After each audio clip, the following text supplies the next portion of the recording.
I decided to go camping alone in the Adirondacks, a remote area filled with mountains, trees, and rivers. I wanted some time by myself, away from people and noise, and thought this would be the perfect place to relax. The trail I chose was far from any main roads or popular spots, so I was sure I'd have a peaceful, quiet time.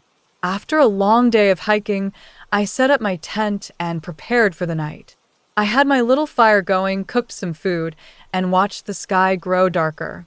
By the time the stars appeared, I was feeling relaxed and happy with my decision to come here alone. I thought I'd sleep soundly, listening to the sounds of the forest around me. Around midnight, I suddenly woke up. At first, I wasn't sure why, but then I heard a steady crunching sound, like someone was walking close to my tent. My heart started beating faster.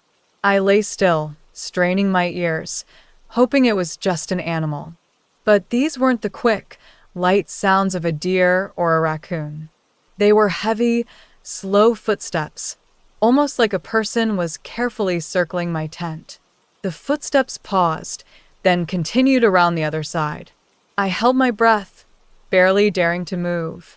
I wanted to look out of the tent to see who or what was out there, but I was too scared.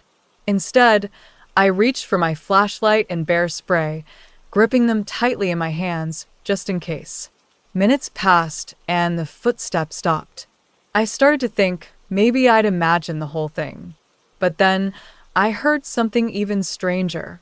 There was a faint whisper outside my tent. It was low, soft, almost like someone was talking to themselves. I couldn't understand any words, but the sound sent a chill through me. I was completely alone, miles from the nearest person, who was whispering outside my tent. I lay there, frozen, trying to think of what to do. Should I yell? Should I try to scare them away? I had no idea if this person meant harm, but I wasn't about to find out. I gathered my courage and shouted, "Who's there? Go away," as loud as I could, hoping it would scare off whoever was out there. For a moment, everything went silent. The whispering stopped, and there was no movement. I thought maybe I'd scared them away.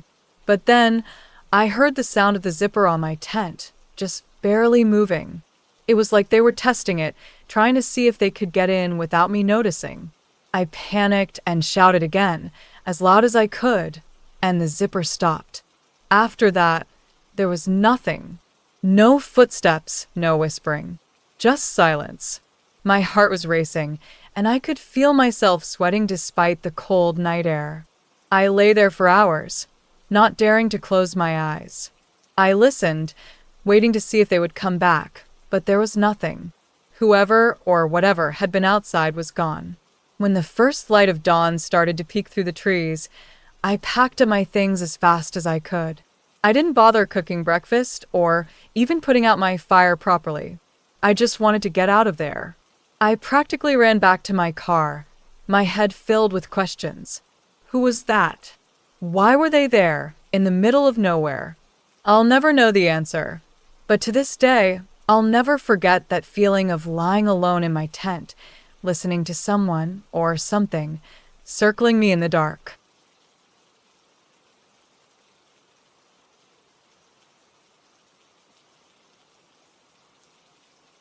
It was supposed to be a simple, relaxing day hike in Colorado.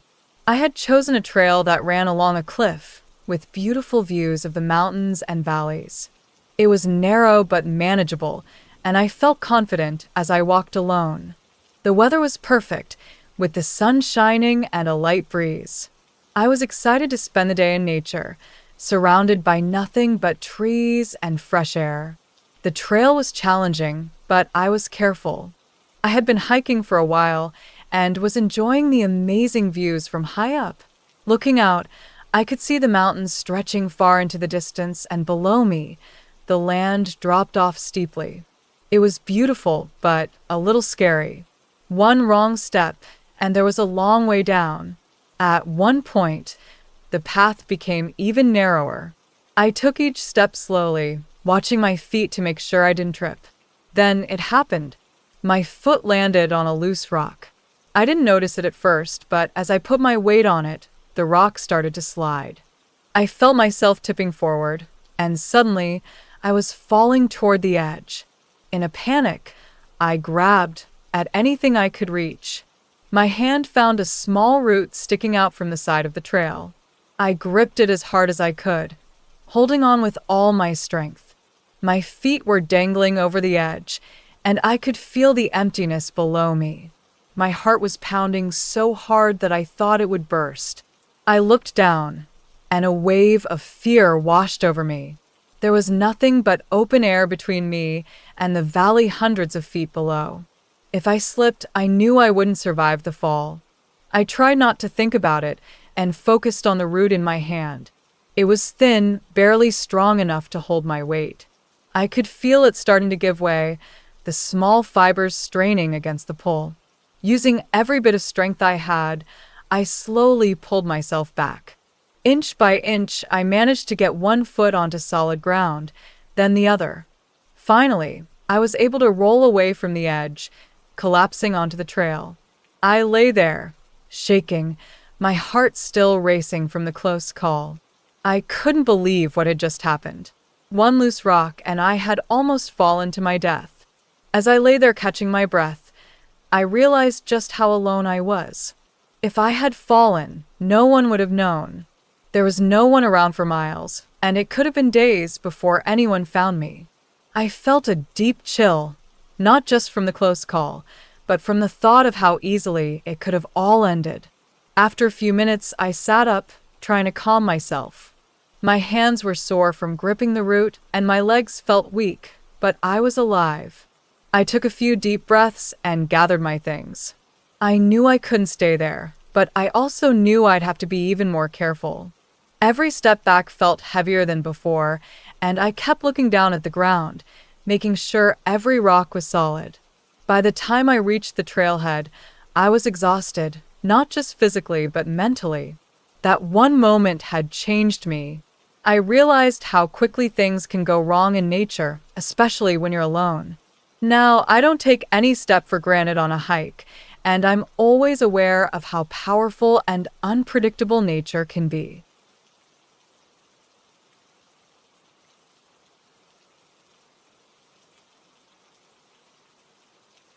My friend and I had planned this hike for months. We wanted an adventure, something that would take us far away from our usual lives. We chose a difficult trail in the Pacific Northwest, an area known for its dense forests and misty, mysterious weather. It was the kind of place where the trees were so thick that sunlight barely made it through.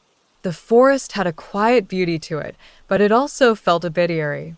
I remember feeling both excited and nervous as we started our journey. We began early in the morning, walking side by side, talking and laughing as we made our way down the trail.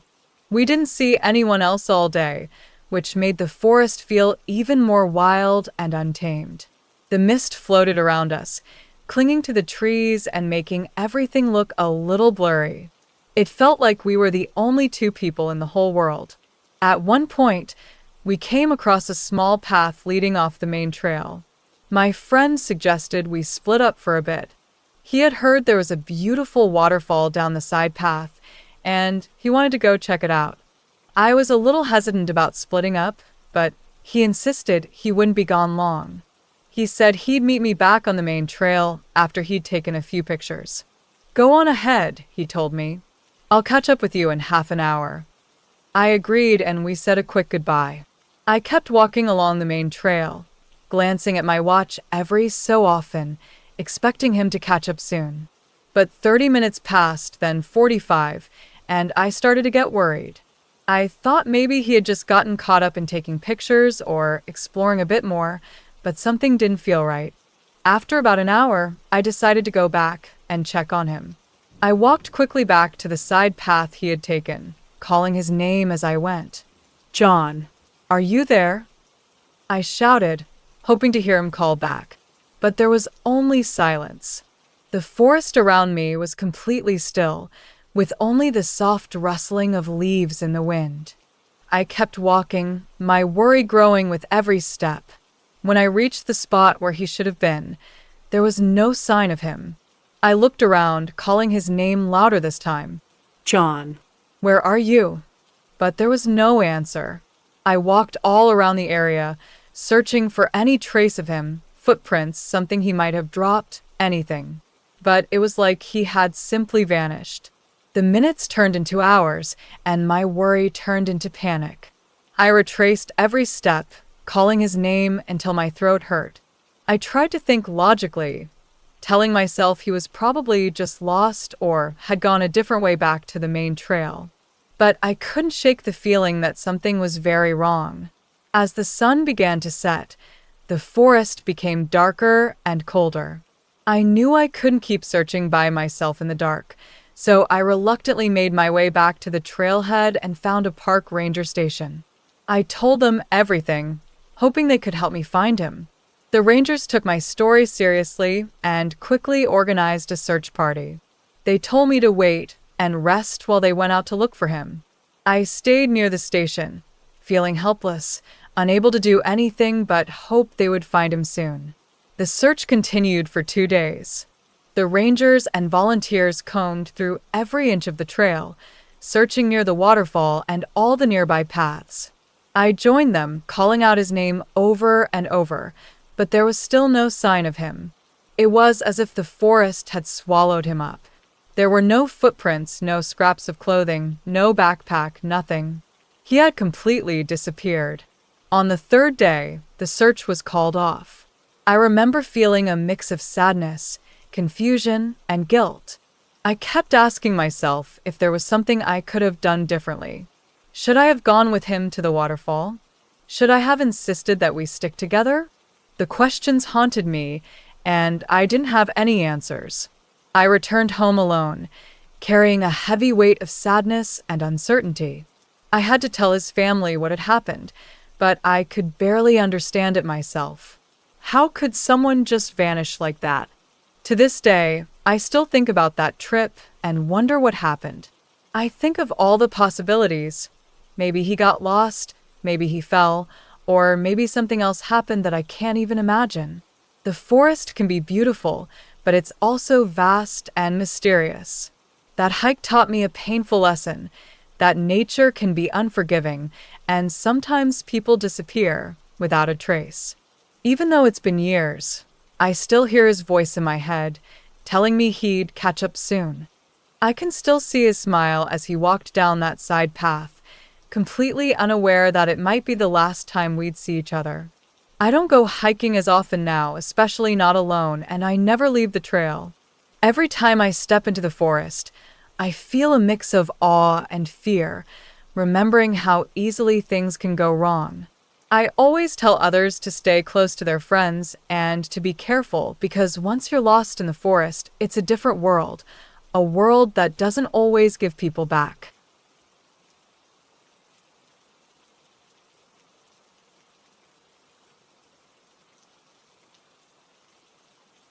I was on a solo hiking trip in Appalachia, a place with rolling hills, deep forests, and long, winding trails that seemed to go on forever. It was autumn, and the trees were beautiful with leaves in red, orange, and yellow colors. I had planned this hike for weeks, looking forward to the peace and quiet of the forest, away from the noise of the city. I was ready for a nice, quiet escape in nature. The trail was in a remote area, far from any towns or busy roads. I didn't expect to see many people, if any, and that was just fine with me. I loved the idea of being alone with my thoughts, surrounded by the beauty of the forest. I felt completely free as I walked through the trees, breathing in the fresh air and enjoying the sounds of birds chirping and leaves rustling in the breeze. But then, a few hours into my hike, I started to get an odd feeling. It was hard to explain. It was like a tingling at the back of my neck, a sense that something wasn't quite right. At first, I tried to ignore it, brushing it off as just my mind playing tricks on me. I told myself it was normal to feel a bit nervous when hiking alone, especially in a quiet, isolated area like this. But as I kept walking, the feeling only got stronger. I couldn't shake the sense that I wasn't alone. I began glancing over my shoulder every few minutes, half expecting to see someone or something following me. Of course, every time I looked, there was nothing there but trees and shadows. I kept trying to reassure myself, telling myself I was just being paranoid. Then I started to hear footsteps. They were faint at first, like someone was walking far behind me. But whenever I stopped to listen, the footsteps stopped too. I thought maybe it was just an echo, or maybe an animal moving around in the bushes. But the sound was steady, too rhythmic, like a person's footsteps. I picked up my pace, hoping to shake off this feeling of being watched. But no matter how fast I walked, the footsteps seemed to follow me, always staying just out of sight. I tried to tell myself it was nothing, that I was imagining things. But deep down, I felt a chill of fear creeping over me. After a while, I finally stopped and called out, "Hello? Is someone there?" My voice echoed in the empty forest, but there was no answer, just silence. The footsteps had stopped again, but I felt like someone was watching me from the shadows. The quiet of the forest felt heavy, like it was pressing down on me, and I couldn't hear any birds or animals around. Then, as I turned to keep walking, I spotted him, a man standing about 50 yards behind me, partially hidden by the trees. He was wearing camouflage clothing, the kind hunters wear, which made it hard to see him at first. In his hand, he held a rifle. My heart skipped a beat. I didn't know if he was a hunter, a hiker, or someone else, but he was standing completely still, watching me. I forced myself to stay calm, though my mind was racing with fear. I raised a hand in a half wave, trying to show him I wasn't a threat. He didn't wave back. He just kept staring at me, not moving, his expression unreadable. I wanted to call out to him, to ask if he was lost or needed help, but something in his gaze stopped me. It didn't feel friendly. It felt wrong. I decided to keep walking, trying to act normal, though every nerve in my body was screaming to run. I didn't want to panic or make it seem like I was afraid, so I walked at a steady pace, even though I could feel my heart pounding in my chest. Every few steps, I glanced over my shoulder, and each time, he was still there, following at a distance. After what felt like hours, but was probably only a few minutes, I saw a split in the trail up ahead. Without thinking, I took it, hoping to lose him. I walked as quickly as I could without breaking into a run, turning down small paths and weaving through trees. I didn't look back this time. I just kept moving, hoping he would give up or go in a different direction. Finally, after several twists and turns, I couldn't hear any footsteps behind me. I slowed down, trying to catch my breath and calm myself. I hadn't seen or heard him in a while, and I hoped I had lost him for good. I didn't know who he was or what he wanted, but I wasn't about to find out. When I finally reached the trailhead and saw my car, I felt a wave of relief wash over me. I jumped in, locked the doors, and drove away as fast as I could. As I left the forest behind, I couldn't shake the image of that man standing in the shadows, watching me with that cold, silent stare. I don't know if he was just a hunter, maybe curious about who else was out there, or if his intentions were darker. But that day taught me a lesson I'll never forget.